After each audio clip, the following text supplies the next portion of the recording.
مرحبا بكم أصدقائي في عالم الحروف والأصوات. ضيفنا اليوم هو التمساح تمتم.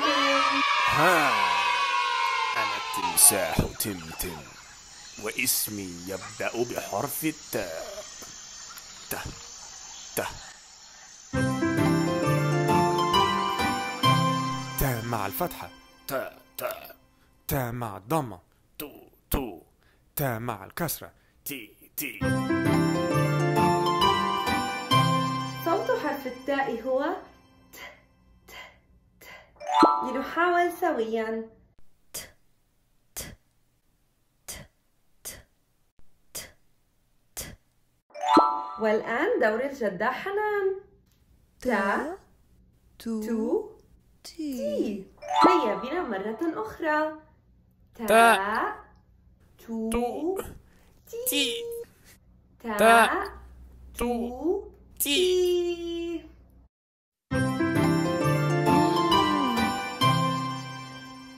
هذه شجرة تفاح.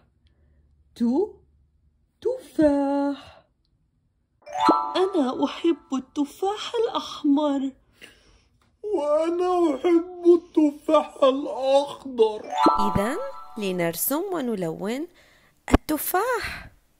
سوف نبدأ بالتفاح الأحمر. تفاح. تفاح أحمر. تفاح أحمر. تفاح. والآن سنلون تفاح أخضر. تفاح أخضر. وأنا أحب التفاح الأصفر. أصفر. تفاح. لنكتب حرف التاء بالمعجون. هيا بنا. شكل حرف التاء كابتسامة مع نقطتين في الأعلى. تا تا ت ت.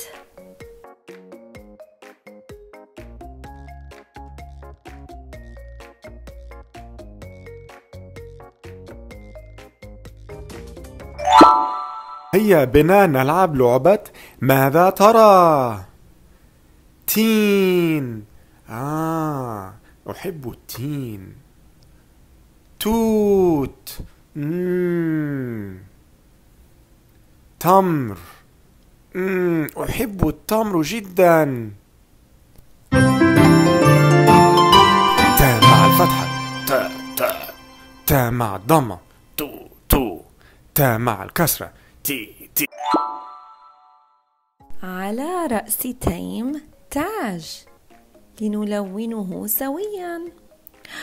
وعلى رأس تاليا تاج أيضا. لنلون هذا التاج. تاج. تاء مع الفتحة، تاء تاء تاء مع الضمة، تو تو تاء مع الكسرة، تي تي. ازيكم يا ولاد؟ لقد تعلمنا اليوم حرف التاء، وهو بالفتحة ت، وهو بالضمة تو، وهو بالكسرة ت. مع السلامة بقى.